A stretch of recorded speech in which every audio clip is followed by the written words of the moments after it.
Hello and welcome to the latest episode of Preserving History and Democracy. My name is Cynthia Mendoza, Communications Coordinator for the Doña Ana County Clerk's Office, and today I am welcomed by our amazing producer, Bernadine Caporal. Hi, good morning. Good morning. How are you, Bern? I am great. I am so happy we have a very special guest with us today. Yes. He's been here before. He's no stranger to our podcast. No.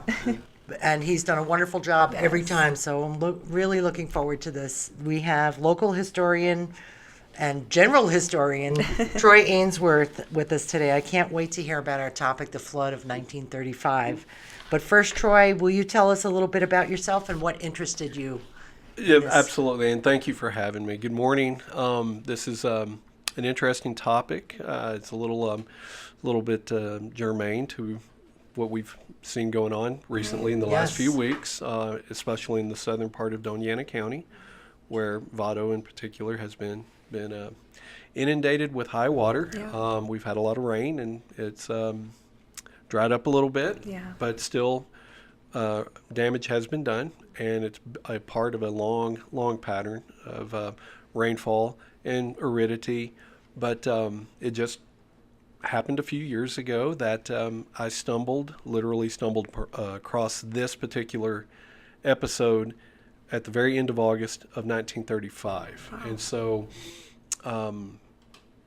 at that time, a pretty devastating flood occurred that really damaged Mesilla Valley from Doña Ana all the way downstream through the valley to below El Paso to approximately Fabens, Texas. Very far-reaching, huh? Yes, so it was an extensive flood, and it's a significant event in many ways, not just because of the damage that was caused or the fact that it was one of an ongoing episodic occurrences of flooding of the river, despite the fact that Elephant Butte Dam had already been constructed 20 years earlier, and but the fact is what happens after, where the Civilian Conservation Corps becomes involved on flood control, and that's in correlation with the big dams that we have on the river.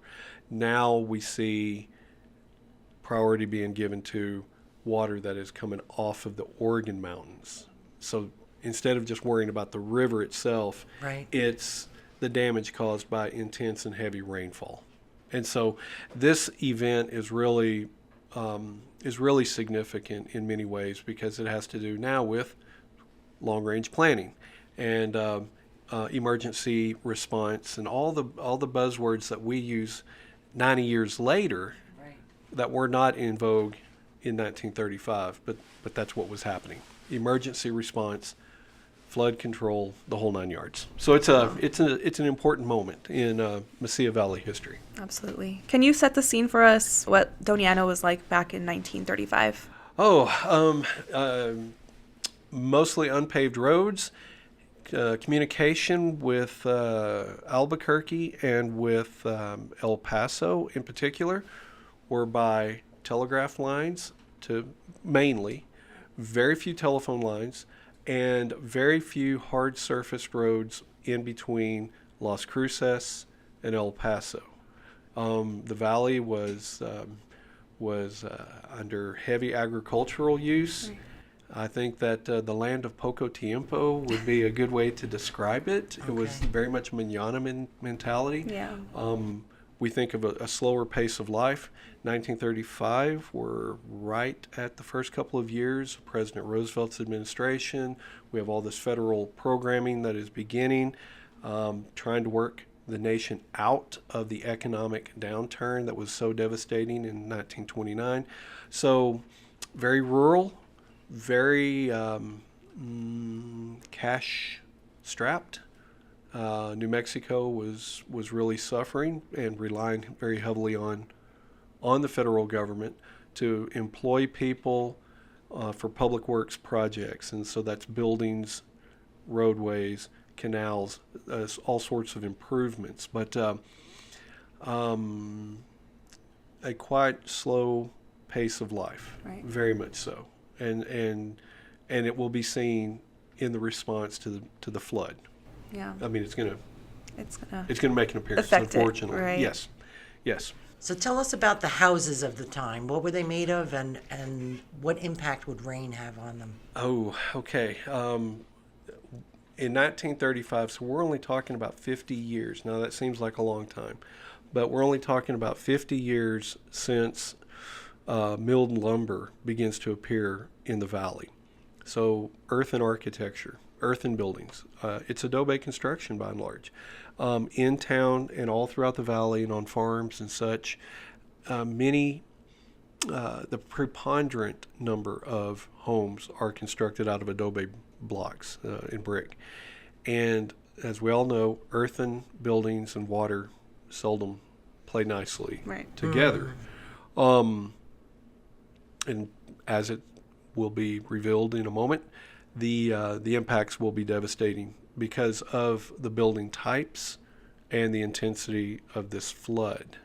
But yes, adobe architecture is, at least in my assessment, the original green architecture. You know, it's we talk a lot about energy efficiency for our buildings.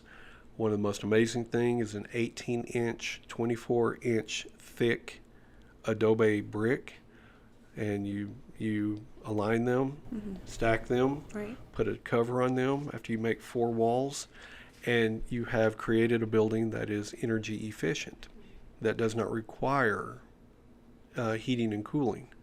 A small fire inside in the winter will suffice. It will heat the entire room. That radiant heat will not escape. And in the summer, the thickness of the walls will reflect heat away.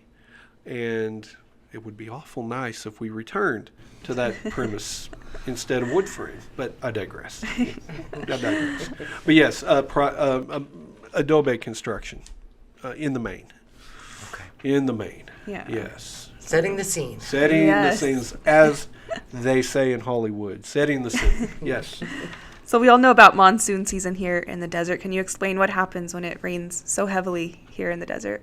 Runoff is the big problem, and that's a good question because we saw this over the last 3-4 weeks. Right. A good example, the arroyo that runs around the Farm and Ranch Heritage Museum. So it is on the northeast side of Tortugas, and so you have buildings that are near the arroyo itself. Yeah. For the first time that I've ever seen, and I was driving by, I stopped, got out of my Jeep, and I filmed with my camera. Wow. The water that was flowing underneath the culvert of the roadway of University Dripping Springs Road, flowing underneath, and it was the color of the floor, the desert floor. So it looked like a chocolate milkshake is what it looked like, but it was cascading through and white capping. I mean, it was almost to the point where you're looking at it, and it's like this is literally floatable. Yeah. I could probably grab my canoe. I'm one of the very few fools in town who owns not one but 2 canoes by the house, and it was almost deep enough to flow or to float. I'd never seen that, and that was the night before we had a lot of rain. Right. And so that's all coming off the west side of the mountains and coming through the plain and making its way, of course, to the river is where it's all going, where it flows. And so the speed of the flow prohibits the ground from soaking it up. And so because that intense rainfall, the ground doesn't have time to absorb water. It flows across it, and it has to go somewhere. It goes to the low points, of course. And so, right, wrong, or indifferent, Las Cruces is built at a low point. Right. What happens to the Rio Grande when it rains? Heavily. Okay, prior to dams, the Rio Grande is going to do, like most rivers, wild rivers, what they will do is they will flow where they want to flow, of course. Velocity of the water, you're gonna spill over the banks, so anything that's within the floodplain is likely going to be impacted. There was a historical marker that showed 3 different periods of time. And on this diagram, it showed Las Cruces and Mesilla. And at different points, they were separated by the river until they are on the same side of the river. And so this is an indication that a river does not play very nicely and stay right where we want it to. It will shift its bed one side or another and can cause tremendous damage. There's a section of the riverbed up near the Fort Craig site that is very visible from above, aerial photographs, and where you can see the current bed and you can see the old. I mean, it is a scar on the ground. Wow. So you can see it in the riparian zone, the bosque, is now very miniature along where the old route of the river was, but the bosque is rich and thick at the river site now, and you don't really need too much more than that just to look and see the importance of water to this environment. But there's a corollary: what can nourish and ensure sustenance of life can take it away as well. Right. And can devastate. It's a precarious life. Very much. Yeah. And Las Cruces does not exist. Socorro does not exist. Albuquerque does not exist. El Paso does not exist without the river. Right. You know, every settlement, New Mexico settlement, is predicated upon this one river, in large part. Yeah. You know, and yes, I include El Paso in that historically. Okay. Yeah, just to be a contrarian. So what is the agricultural potential of the Mesilla Valley because of the Rio Grande? Along about the early 1890s, we see a proliferation of what can rightfully be called boosterism. And you want to promote your place, right? You want to attract people to move here and settle, and you want the industry to come here, and so railroads are very important, some sort of manufacturing. You want to put yourself on the map. What the good folks of Las Cruces and Mesilla in particular were doing there at the end of the 80s, beginning of the 90s, they're really promoting the Mesilla Valley as the garden spot of the territory of New Mexico. This is the agricultural breadbasket.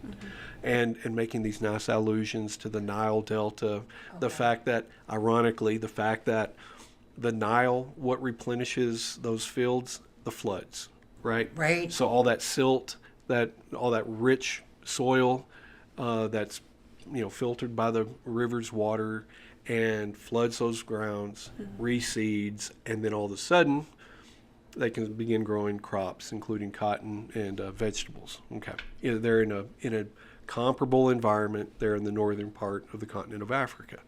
The garden spot. I mean, this is it. This is what the Mesilla Valley, denizens of the valley, really hitch their wagon to.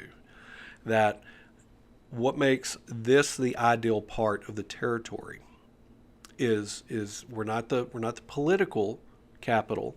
That's Santa Fe. We're not the commercial capital. That's Albuquerque.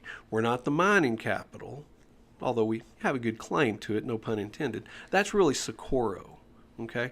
But we're the agricultural capital, which pays dividends because only a couple of years earlier, the instrument was signed that awarded the state's agricultural and mechanical arts college to Las Cruces, or south of Las Cruces. University Park. Right. Yes. So agriculture is and always, unless something drastic happens, will always be the Valley's primary calling card. I would argue. Right. I would argue. So it's what we have, and we should be happy that we have it because we feed a lot of people. Yeah. And it's important when that's no small thing, folks. That's not a small thing. Right. Can you tell us the history of the environment of the river and its shoreline? One of the one of the really interesting parts of the history of the river, and that's kind of an odd term, a river having a history. Well, Paul Horgan, who wrote that wonderful 2-volume work about the Rio Grande and its place in American history, published around 1953-54, won a Pulitzer Prize. A fantastic book, yes, and he was he could best be described as a grassroots or citizen historian. He wasn't a historian by trade, but he was a real good writer. And so what he did is he compiled all this wonderful information, all these different sources that were telling various stories about the river. And he stitched it together, and it's a beautiful quilt of a story. It's a remarkable book, a 2-volume book. Well, for Paul Horgan's purposes and for ours, the first written records occur with the Coronado entrada. It is true that Cabeza de Vaca, also right before Coronado, in his Relación, he indicates a bit of information about the Rio Grande, but in the distinction here is in the area where Cabeza de Vaca and his companions were, down towards the Big Bend area, versus Coronado, who's up more in the middle Rio Grande, upstream. If those two men had sat down and spoken to one another, they would have thought they were talking about two different rivers.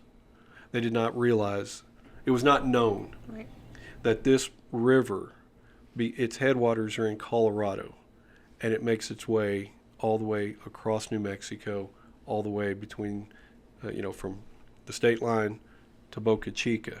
So it is it's a 2,000-mile long stream. Wow.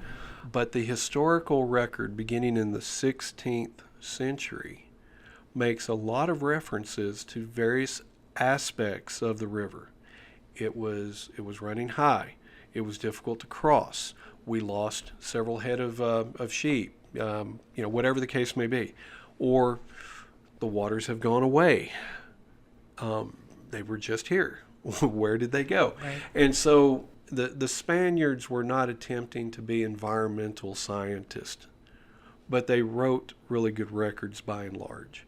And so in 1998, the Fish and Wildlife Department out of Fort Collins, one of their scientists on staff, a guy named Dan Skurlock, wrote this incredible report. I mean, it is a government report, but it reads, Paul Horgan echoes in his report. So it's a good read as well. And Skurlock and his associates are working on this document. And when you start to look at all the data points that just appear in the Spanish record, and then beginning in the 1820s, when you have Northern European and then Anglos begin to start to filter in, ironically, to trap beaver, mink, nutria, because they are present in the rivers. I mean, it was as recently, try this on for size, it was as recently as 1920, the last time a mink was seen in the wild in the river, and it was above Elephant Butte. Wow. 1920. Mink used to thrive in the waters of the Rio Grande. Oh. And not just here, but when you were even further down south at Terralingua Abajo, which is now inside the boundaries of Big Bend National Park, to access, to go over from Old Maverick Road over to the side of Terralingua Abajo, you have to cross Terralingua Creek, which in recent years, it is there's nothing along the banks. It is dry, it's barren. At best, you might get the bottoms of your feet wet, at best. In the times I've been there, only once was I not able to drive across, because the night before it had rained and that water was coming through. But there is a sign that is that's posted there, and it reads that in the 19th century, trappers took beaver, nutria, a mink out of and fished extensively out of the river here, and it was a cottonwood tree lined bosque. And you're looking at it right now, and there's not a tree, and that's the depth of the creek. Right. And then, so you have all that text on that great big wooden board, and then below it, a little bit of space below it, it reads, man has taken an incredible toll on the land. I mean, all the trees are gone. Right. The waters have washed away all that soil. And so you have a desiccated desert floor environment. And all that silt, all that top layer of very nutritious soil has been deposited somewhere down at Boca Chica, down at the, South Padre, below South Padre Island. Wow. That's where it all is. That's where New Mexico flows out into the Wow. Gulf, So the environmental history, I think it was really a work of forensic history, because what the folks were doing at Fish and Wildlife Management in the late 90s, they were looking at all these primary source documents and anything that made reference to the Rio Grande or any of its tributaries and floods or dryness. They're documenting this. So it's really, it's, as we say, a data point, one data point after another. And then pretty soon a mosaic begins to appear. And it's like, oh, okay, our pattern is undulating. It's up and down. We have wet seasons, we have dry seasons, and we have wet seasons. I mean, on and on and on. What does it all mean? What does it all depict? And so we have years of good agricultural production, i.e., economic boom for the Mesilla Valley. Right. We have years of snowpack did not melt. We didn't have a lot of snow up in Colorado. The river did not recharge. What did has been drawn off of the river for agriculture upstream. Right. And so less water is flowing Downstream. toward points all the way down. So literally from Elephant Butte to La Junta de los Rios, where the Conchos River and the Rio Grande intersect, where they flow into one another. Above that confluence, all the way back upstream to El Paso, upstream to Elephant Butte, is an area that's been distressed for a long time, and we don't have to drive far to see it. Right. I mean, literally, from this building, it's just right there. Right. Yeah. That there's a nice ditch that you can ride your, four-wheelers in Right. without getting your tires Right. wet. Yeah, absolutely. And so there's a mural that's painted on a house in over here in the Alameda Depot neighborhood, and it's a mural of the river in a very healthy condition. Right. And it says on the mural, if I recall correctly, restore the Rio Grande. It's an environmental crime, something like that. It's Right. an environmental crime what we've done and what we're doing. So what happens to farmers and settlements when it floods? The immediate effects are devastating. I think in this photograph that y'all found, which is fantastic, this gentleman, you can see he is up basically to his knees in water. And this photograph is from the 1935 flood. This building is a goner. And so I suspect that this man's livelihood is earned from the production of crops. And if all this water were spread out over, say, 12 months, he would have a rich harvest. Right. But at one time, it'll wash that field away. And so, the great writer John Nichols in Milagro Beanfield War, that incredible novel, tries to make light of these, devastating occurrences. That hard work over time, and you're at the mercy of nature, and that all your work can literally be washed away. The corollary to that is when these waters recede and time passes, the earth rejuvenates itself. So on the front end, devastation. Right. On the back end, regrowth and rejuvenation. And so it's small compensation for folks who are devastated. Their livelihood is taken away from them. Their homes. Their home, they may lose everything. That's right. And so it's really a somber event. And I don't know if or I'll speak for myself. I don't know if I have thought enough about what has happened in Vado recently. And that was just on the heels of last year. Right. And what is going on at Rio. Right.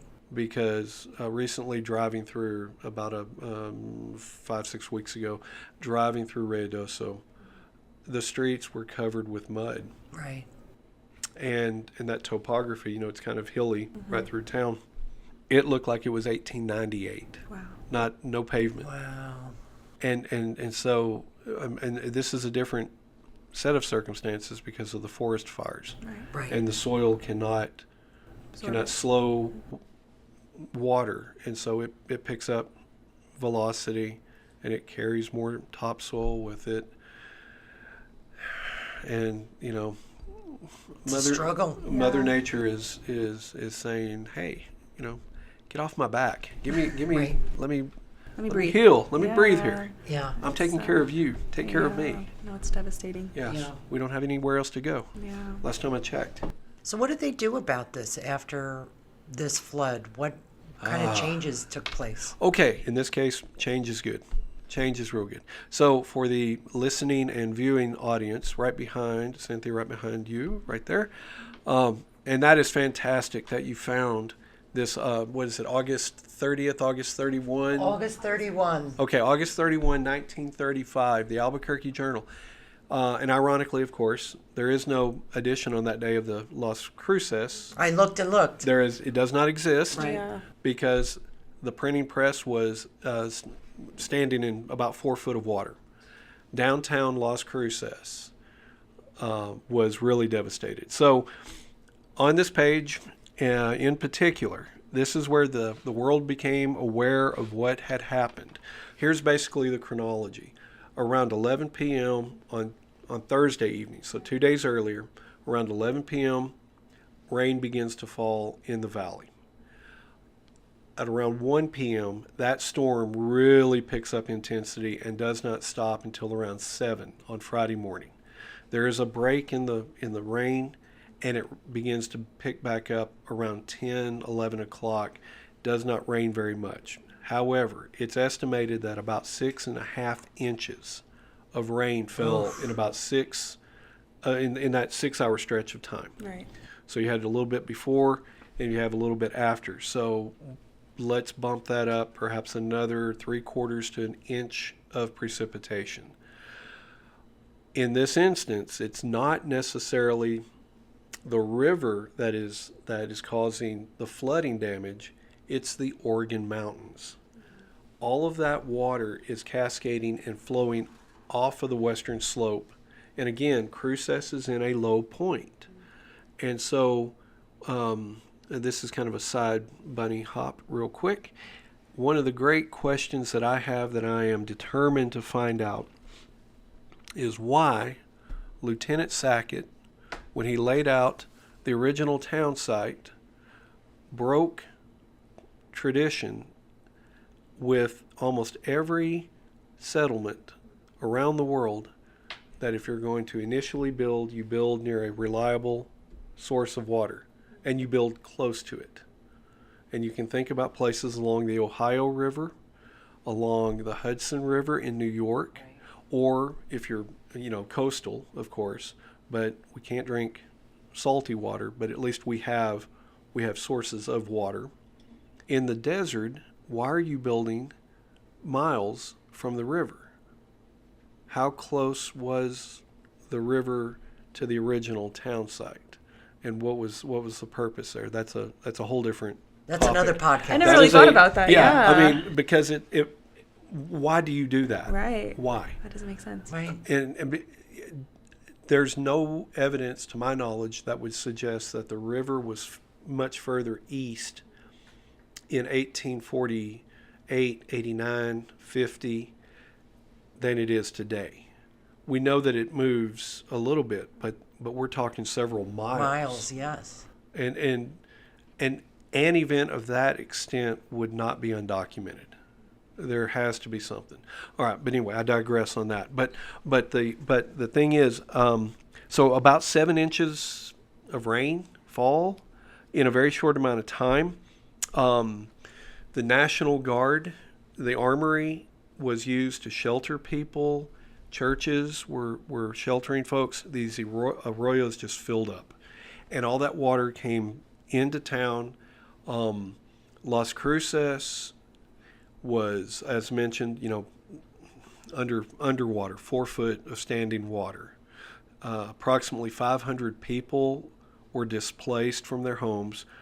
Approximately 50 adobe houses were washed away, totally lost. A lot of acres were flooded and crops were devastated. Bridges were washed out, and that's always been the big problem with the flooding of the river. So the railroads and the foot and cart bridges, Gone. they're gone. And so before Mesilla and Las Cruces are on the same side of the river, when the bridge is washed out, those two places are completely they're disconnected to one another, and it's very difficult to literally cross the river. So Governor Clyde Tingley, who, irony of ironies, literally on Thursday, the day that the rains fell, hours earlier, he was in negotiated talks with landowners for the state to gain right-of-way access for the construction of what's going to become the Conchas Dam. Wow. In order to control floods on the Rio Grande. It's a little too And late. so it literally hours later, Wow. the clouds break, and here comes the water, and it rains. Doña Ana, the village of Doña Ana was inundated as well. Leesburg Dam was dealing with an excess of 11,000 cubic feet per second of flow. Jeez. Okay, now that sounds like a lot, and it is. In September of 1886, okay, that was the previous major flood. What happened in 1935, the most recent really devastating flood, and there were others, but the most devastating one was September of 1886, and that one stretched all the way from Valencia to Mesilla. It created what was called the Long Lake. I mean, right here in the valley, it flooded the valley, and that water did not drain away for several years. Wow. There was literally an artificial lake here in the valley. I can't even imagine that. Yeah, That's exactly. crazy. It was, and they gave it a name, Long Lake, because it was literally this very narrow but very lengthy, many miles long stretch of water, and it was just a shallow lake. Wow. And so this cyclical approach, in May and June of 1872, a flood from Albuquerque to El Paso. So if Leesburg Dam in 1935 is dealing with approximately 11,000 cubic feet per second of flow, it is estimated that 1872 flood, that by eyewitness accounts, by the description, it is estimated that you're dealing with about 100,000 cubic feet per second of water. Devastation. Yes, so that is deep and wide, and that is where the river itself is not holding any water. It has spilled over on both sides, and you now have something that is literally taking everything in its path. Okay, so that's 1872. I guess on a good note, there were no railroads at the time. Right. There's no bridges. A lot of bank to bank passage was by being rowed in a Right. boat, a ferry. But you lost I mean, can you think about how much, you're talking about 240 miles, more or Right. less. And so anything along the river. So maybe Lieutenant Sackett was wise in building way away from the river Right. because he anticipated the flood of 1872. Maybe that's it. I didn't do Maybe. the math, but how many year flood is that? That is that would have been about 30 years or 25 years after the town was established. 48, yeah, about 25 years. But we talk about these 100-year floods. Right. In looking at the chronology, the Rio Grande does not adhere to a 100-year flood schedule. It doesn't. It does not. Okay. Prior to Conchas Dam, Elephant Butte, even a smaller dam like the Leesburg Dam, the river behaves as it wants to behave. Okay. And so we have had really good years of precipitation and very poor years. And in some of those good years, they brought with them way too much water. The concept of a 100-year weather event seems to be a 20th century I see. concept. You know, we had bad rain. We won't see the likes of it again. Maybe not. But ABC News was reporting here about 2 months ago that in that one weekend, 4 different states were inundated with Yes, with I saw that. 100-year weather events, Yes. and it all happened in a span in 4 different Days. states over like Yeah. 2-3 days apart. And so part of that was in July, you know, the flooding of the Guadalupe River Right. in Texas, and so you know we're seeing these events happen a lot, and you know. I know some don't put any stock in climate change, Right. but science is kind of hard to dispute. You know, facts matter. Right. They really do.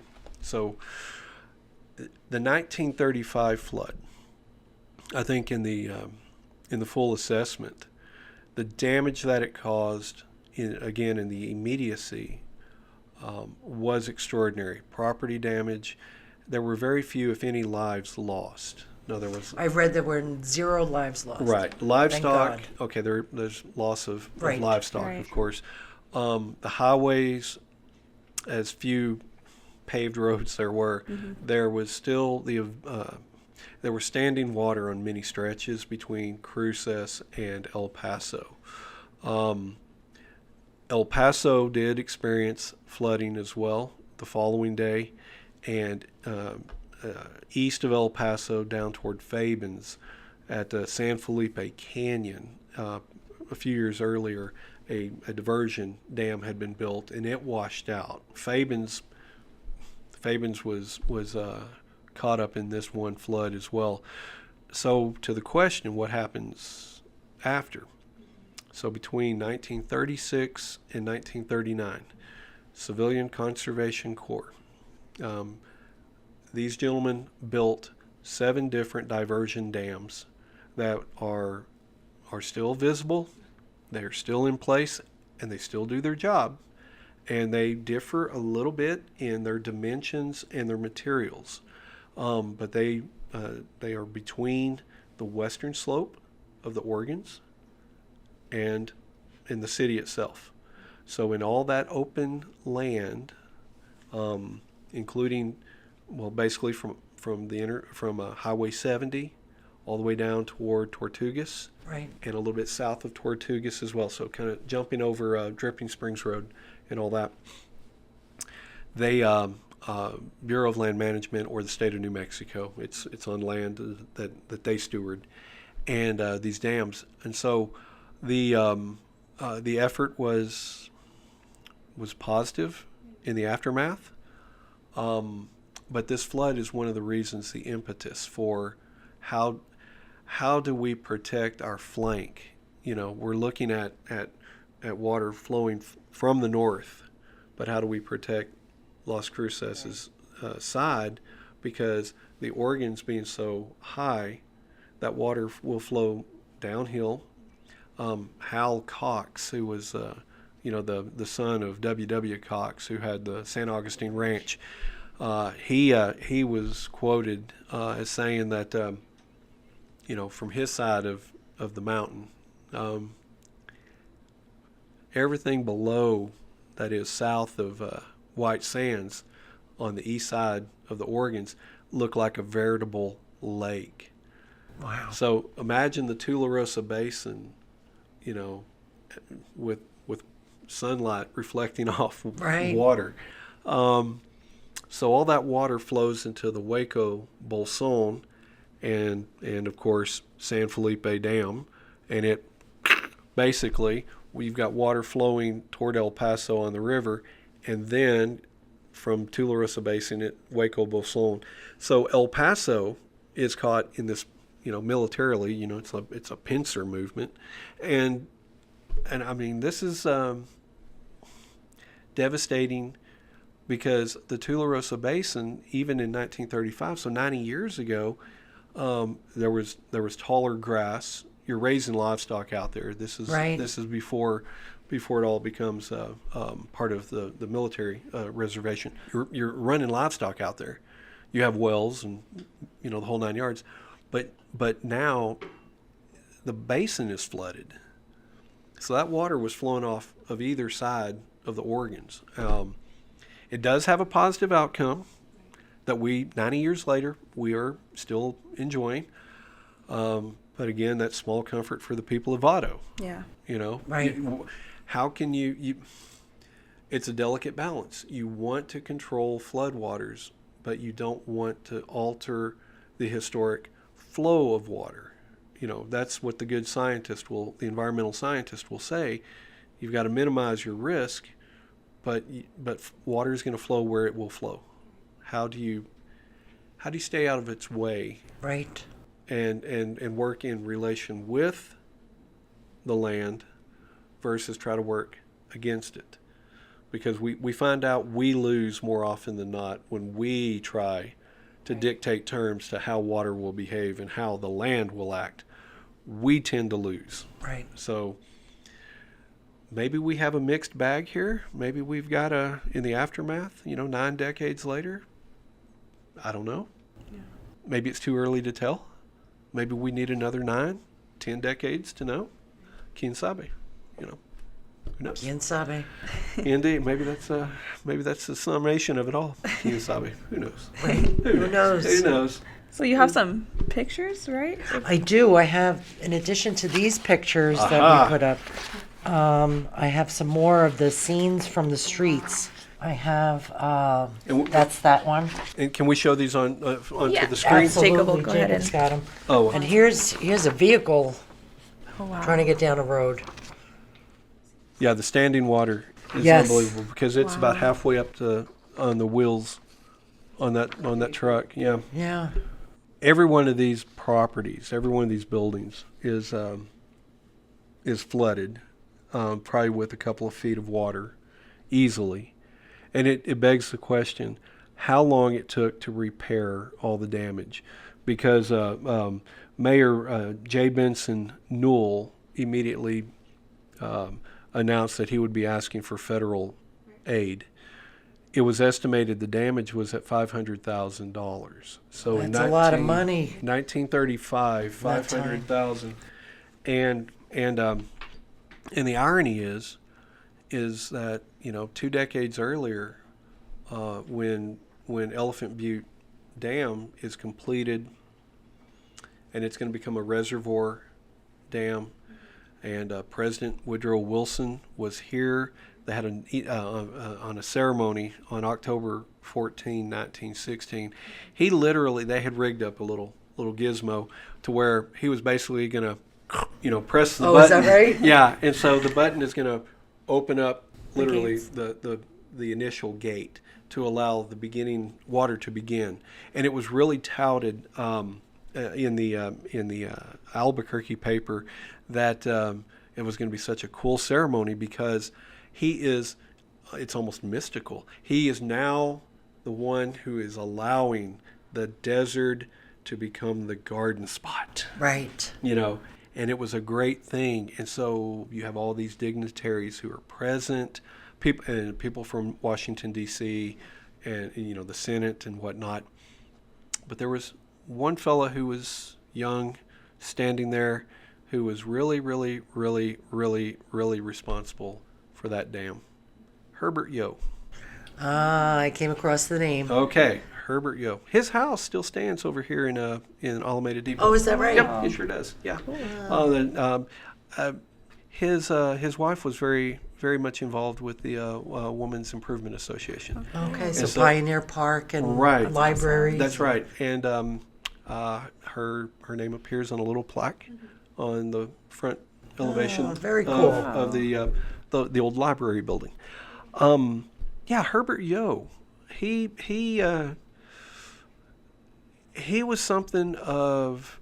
Well, first of all, he's a very, very remarkable individual, and he had a long career. And we are fortunate at New Mexico State University at Special Collections to have a large collection of his work. Wow. Of his papers and such. Because as an engineer, he was involved in determining routes for paved roads to connect the Mesilla Valley to El Paso, the Mesilla Valley to Albuquerque. So on the one hand, he's a road engineer, and on the other, he is a flood control dam construction engineer. Multi-talented. Multi-talented. So Herbert Yo is I guess in many ways, I know that President Wilson gets all the limelight because he, Right. he punches the button. But Engineer Yo was a fellow that we ought to be Right. cognizant of and ought to tip a hat to, I would say, because he was without his efforts and without the efforts of the other engineers that are the individuals responsible for the Elephant Butte Irrigation District. Las Cruces in 2025 might look like it did in 1935. Yeah. It might have just Right. a couple of thousand people here trying to scratch out a living and hoping the river doesn't flood. Yeah. Right. And it's very agricultural, and it's a little backwater town instead of a city of 100,000 plus. And it's Right. growing And growing. consistently. Yeah. Yeah. Wow. That's right. And so Crazy. it is in large part, I would argue that it's all predicated upon the river, both its good side and its destructive side. And so folks And like, we've seen both. and we have, and we'll clean up in Vado, and we'll fix the damage, and we'll go on. But people lost a lot. Right. Yeah. I know one person living in Vado, and I reached out to him to make sure he was okay. Good. And he was okay, but he said the roads were incredible. Yeah. I've never been in a flood or a hurricane, and don't know what it's like in the middle of the night for all the I have. for all the power to go Yeah. out and just to not know what to do. And It's to- very scary. yeah, and to have, to know that the water's coming into the house or whatnot, or the roof begins to leak, and all that kind of stuff. Scary. Yeah, it is. It is. So what changed in water management? I know we had kind of touched on that already. Yeah. After this devastating flood. Well, of course, the realization that flood control is going to require more than just the riverbed itself, and that diversion dams are important. I'm unsure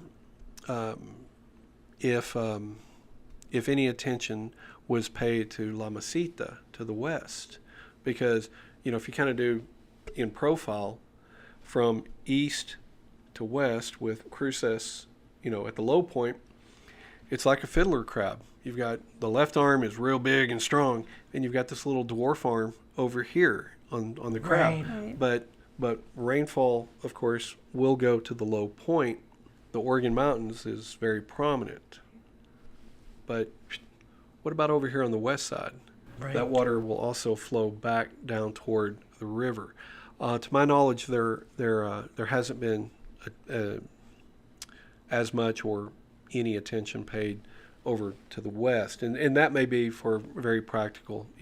Smarter folks than I may have already examined that problem and said there's nothing to worry about. But flood control and the attempt to really harness the river and to use it for appropriate purposes has always been, I would say, the positive outcome. But then again, you know, we've been seeing over the last number of years just how intermittent the flow of water in the riverbed is. It is a dry ditch for many months out of a year. I mean, it's just nothing in it. Right. And so when Elephant Butte releases water and you have that surge, and again, when that water starts flowing, it picks up all the sediment, and so again, it looks just like the desert floor. I'm amazed that there will be people who go out there and cast a lure expecting to catch a fish, and it's like there's probably nothing. You're just teaching the lure how to swim is all you're doing at this point. You know, the river must be alive at all times, but we haven't found an answer to the question. We really haven't, and there's a great irony. The Mesilla Valley relies upon the river to survive, and a lot of time out of the year, the river is in a dying condition.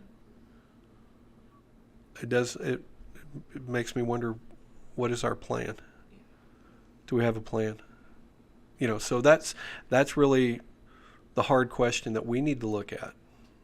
You know, I feel like I'm becoming a Greenpeace environmentalist right here on the spot. We welcome that. Yeah, we welcome. Well, I mean, we don't have an alternative. No, we don't. The Mars is kind of cold and Venus is pretty hot. So what do? There's no place in. Wait, we'll stay at Earth. How about that? And Earth. fix it. Yeah, and fix it. Take care of Mother Earth. Yes. Yes. Absolutely. Yes. That's a wonderful way to end this episode. Thank you so much, Troy. You're welcome. Yeah, You're I welcome. really appreciate you coming in. It is my pleasure. Good to see you both, and thank you. I look forward to the next time. Yes, you're already thinking of next ideas. Next ideas. Yes. There's always an idea coming There's out always of an your idea. brain. Yes, Yes, absolutely. it's good to see everyone. Thank you. Yes, we Thank you for appreciate your you time. coming. Well, that does it for this episode of Preserving History and Democracy. We'd like to thank our special guest again, Troy Ainsworth, for joining us. I'd like to thank Byrne, our producer, for bringing us this amazing topic, and Jacob Slaughter behind cameras for everything that he does. Yay, Jacob. Make sure to follow us on all our social media pages and listen to this episode wherever you listen to podcasts, and watch us on YouTube as well. We'll see you next time.